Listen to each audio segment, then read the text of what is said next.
Hi, I'm Josh, and this is a snapshot of Kodak's history, and totally not an excuse to show off my Kodak cameras.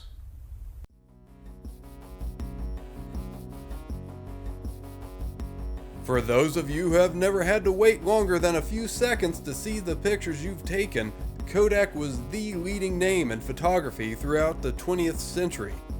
Upon its founding by George Eastman in 1888, the Eastman Kodak Company released a camera that came with 100 shots built in, and you had to send the whole camera back to Kodak to have the pictures developed.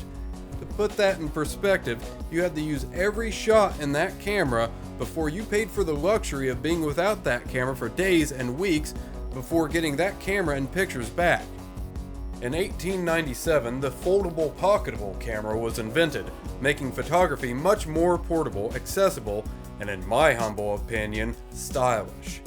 However, what could be considered the best early camera by Kodak was released in 1900, the made-from-cardboard $1 Brownie. Now, the Brownie line of cameras would go on to be made for decades in various forms with hardier materials, and epitomize the company's base philosophy: sell cameras at an affordable price, and make a sustainable profit off the products and services the cameras create a need for, such as film and film development.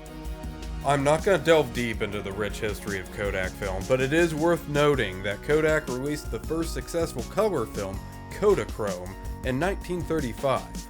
This film's influence spanned decades, most notably being used by Steve McCurry 50 years later to capture the famous Afghan girl photo that was featured on the cover of National Geographic in 1985.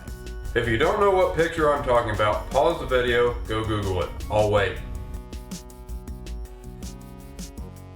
All caught up? Good, let's move on. So with all the financial success and name recognition that Kodak had, why are they not a major player in the digital age of photography?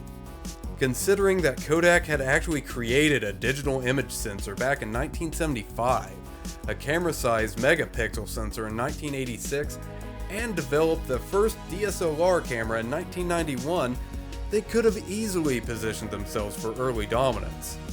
However, the company stubbornly bet hard on film staying power. When it became glaringly apparent that they had bet wrong, it was too late for their late entry digital products to be competitive, and at the beginning of 2012, Kodak declared bankruptcy.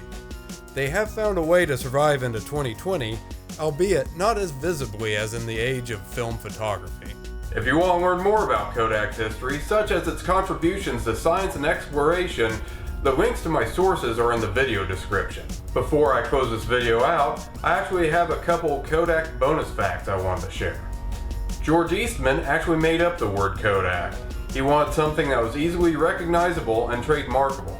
He also had a strong affinity for the letter K. Another technology that Kodak pioneered was actually OLEDs in 1979. They worked on them for 20 years before teaming up with Sanyo in 1999 to create the first OLED display. But wait a minute, you might be asking, I thought LG was working on that technology and that was only a recent thing. Well, while Kodak was in its sharp decline in the 21st century, it actually sold its OLED assets to LG in 2009. So that's it for this video. If you enjoyed it, please like and share with your friends. I'll be making more videos like this as a thinly veiled excuse to show off my camera collection in the future, so be sure to subscribe if you want to see more of them.